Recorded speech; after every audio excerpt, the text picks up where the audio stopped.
Saving account में भी अगर उसको कहीं मैक्सिमम 4% मिल रहा है तो वह पैसा रखेगा तो उसका पैसा बढ़ेगा कि पैसा घटेगा, ये सबसे बड़ा सवाल है। जाएगा मिल रहा है आपको 4 जा रहा है 7, यानी कि आपका -3%, यानी कि आपका पैसा बढ़ कहाँ रहा है, आपका पैसा तो दिनों पर दिन घट रहा है। सेविंग अकाउंट में रखने का मतलब हुआ कि पैसा का बढ़ना नहीं, पैसा का घटना। हेलो फ्रेंड्स, नमस्कार। यूट्यूब चैनल में आपका स्वागत है। जैसा कि आपने थंबनेल पर देखा कि बैंकों में भी नकदी की हो रही है किल्लत। इसका कारण क्या है? ये एक बहुत बड़ी समस्या है और हमारी आम जिंदगी बैंकों से जुड़ी हुई है। देश का लगभग हर एक आदमी बैंकों से जुड़ा हुआ है। हर एक परिवार का कोई ना कोई खाता बैंकों में है और वहीं से हम अपना बचत और अपना कारोबार जो है करते हैं।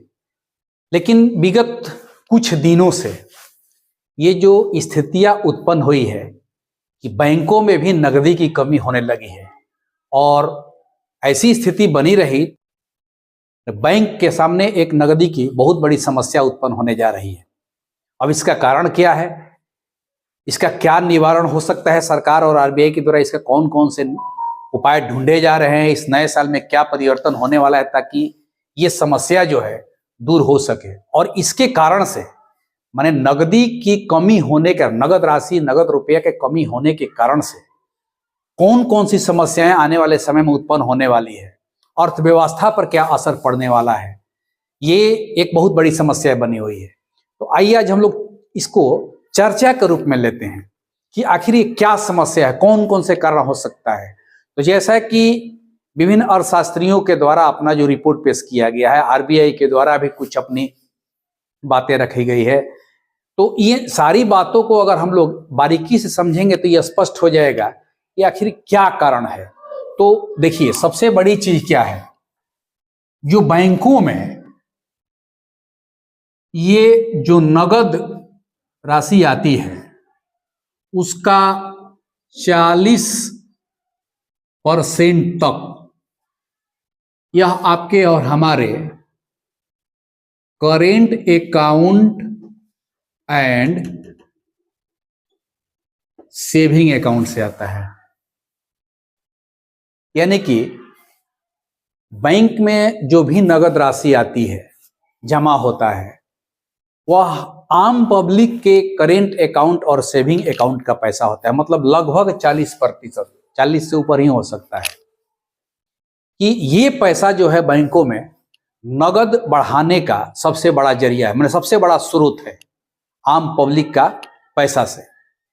अब इधर विगत कुछ दिनों में, अब चूंकि हर आदमी अपना फाइनेंशियल मैनेजमेंट धीरे धीरे सीख रहा है, जैसे जैसे जनरेशन पढ़ लिख रहा है, जैसे जैसे उसको वित्तीय नॉलेज हो रहा है, थोड़ा भी अगर ज्ञान हो रहा है प्लस माइनस का, तो वो अपना मैनेजमेंट स्वयं करना सीख रहा है, अपना निर्णय स्वयं लेना जान गया है। अब इधर विगत 2 दिनों से हो क्या रहा है, कुछ दिनों से, कि अब ये करेंट अकाउंट और सेविंग अकाउंट, अब अगर हम ग्रोथ की बात करें, ग्रोथ की, तो इसमें जो आपका ग्रोथ रेट है वो है 0, यानी कि इसमें इंटरेस्ट रेट या ग्रोथ रेट 0 होता है। और इसमें क्या है आपका सेविंग अकाउंट का, कि कहीं भी किसी भी बैंक में आपको 3 से 4% तक का ही ग्रोथ मिल रहा है, यानी कि इंटरेस्ट मिल रहा है। यानी कि जो पब्लिक अपनी राशि सेविंग अकाउंट में रख रही है उसको 3 से 4% का ग्रोथ मिल रहा है। और करेंट अकाउंट में अगर आप रहिए तो उसको करेंट अकाउंट में कोई आपको इंटरेस्ट नहीं मिलता है, कोई ग्रोथ नहीं होता है। स्थिति यह है। अब है क्या कि आज की डेट में अगर आप इन्फ्लेशन रेट देखते हैं, इन्फ्लेशन रेट, तो यह 6 से 7% है। इन्फ्लेशन रेट माने कि मुद्रास्फीति का दर। ये मुद्रास्फीति जो है क्या है, डे बाय डे आपका पैसा का जो वैल्यूएशन है वो जो गिरते जा रहा है।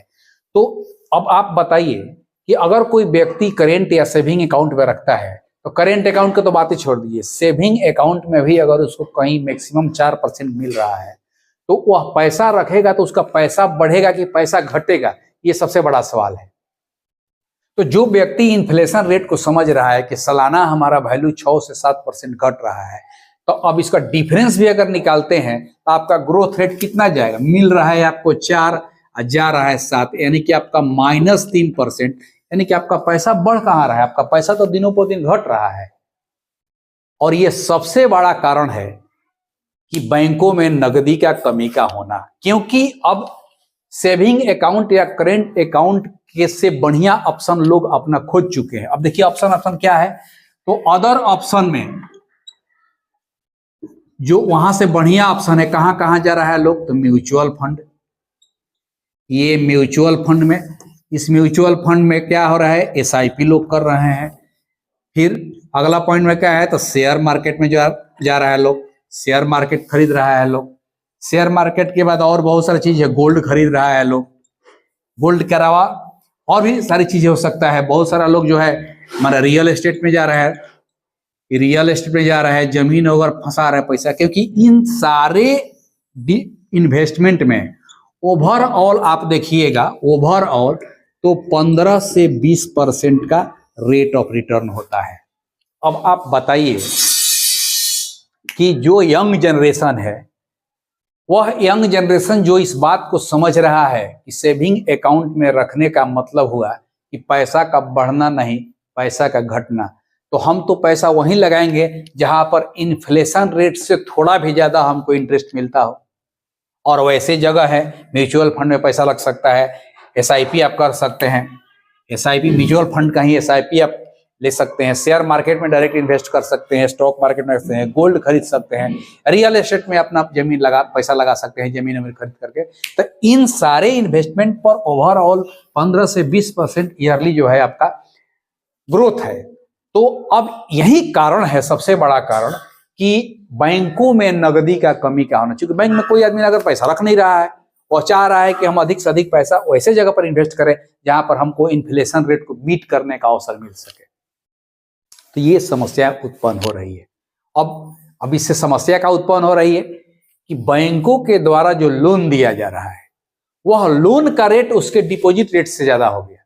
यानी कि हमारे बैंक में अगर जमा हो रहा है 100 रुपया, अब बैंक लोन दे रहा है 150 रुपये का, तब तो बैंक भी 50 रुपये का कहीं ना कहीं से कर्ज लेकर के तब आपको दे रहा है। कारण है कि बैंक का जो बैंक रेट है, जो ब्याज का दर है लोन पर, वो बढ़ गया। और ब्याज का दर बढ़ जाने से लोन लेने की जो टेंडेंसी है लोगों में, जो लोन ले रहे हैं लोग, वो लोन कम से कम ले पा रहे हैं लोग। क्योंकि रेट ऑफ इंटरेस्ट कम रहता है तब ना लोग लोन लेते हैं और उस पैसा को लेकर के। अब कारण क्या है कि जब चूंकि जितने भी बैंकों में हमारे सेविंग अकाउंट से करेंट अकाउंट में होते हैं, उसमें मिडिल क्लास फैमिली के पैसा सबसे ज्यादा रहता है। क्योंकि मिडिल क्लास का संख्या हमारे देश में बहुत ज्यादा है और उसका फ्लो भी बहुत ज्यादा है। इवन अपनी अनिवार्य आवश्यकताओं को पूर्ति करने के लिए या नैसर्गिक आवश्यकताओं को भी पूर्ति करने के लिए सबसे ज्यादा मिडिल क्लास फैमिली ही बैंकों से लोन लेता है। लोन पर गाड़ी खरीदता है, लोन पर फ्लैट खरीदता है, लोन पर जमीन खरीदता है, या लोन पर अन्य अपनी नैसर्गिक सुविधाओं को वो पूरा करता है। वैसी स्थिति में अब क्या है कि अब जो है बैंकों से लोन भी कम मिलने लगा है नकदी के कारण। और यही कारण है कि अब जो है कंज्यूमशन, क्योंकि लोन का पैसा जब पब्लिक के हाथ में आता है तो उपभोग बढ़ता है, वस्तुओं का परचेजिंग बढ़ता है। तो ये परचेजिंग भी घटने लगा, मतलब उपभोग भी घटने लगा वस्तुओं का। और जब किसी भी देश में, ये मोटा मोटी, मैंने अर्थशास्त्री तो हम लोग नहीं है, लेकिन मोटा मोटी इतना हम लोग ज्ञान रखते हैं कि जब देश में उपभोक्ताओं की संख्या घटती है तो उस देश की अर्थव्यवस्था निगेटिव डायरेक्शन में जाने लगती है। तब ये इस स्थिति में आकर के ये चिंता का विषय तो जरूर बना हुआ है कि बैंकों में जो नकदी की कमी हो रही है, उस नकदी को कैसे बढ़ाया जाए। पिछले कुछ दिनों में वित्त मंत्री और आरबीआई के गवर्नर साहब का एक स्टेटमेंट भी आया था, ये ऑन रिकॉर्ड गूगल पर ये दिया हुआ है। चिंता उन्होंने जताया है, बैंकों को मोटिवेट किया है कि आप कुछ ऐसा पोर्टफोलियो तैयार कीजिए जिसमें कि अधिक से अधिक इंटरेस्ट मिल सके और लोग आपको नगद पैसा जमा करने में दिलचस्पी दिखा सके। तो आने वाली समस्या है। अब यह समस्या कैसे दूर होगी, इस नए साल में आरबीआई के द्वारा, वित्त मंत्रालय के द्वारा कौन सा स्टेप लिया जाएगा कि ये समस्या दूर होगी, अब ये हम लोग को इंतजार करना है। इस तरह का नॉलेज, अगर इस तरह का वीडियो आपको अच्छा लगता है, आप चैनल पर नए हैं तो चैनल को सब्सक्राइब कीजिए, लाइक कीजिए और शेयर कीजिए। नमस्कार।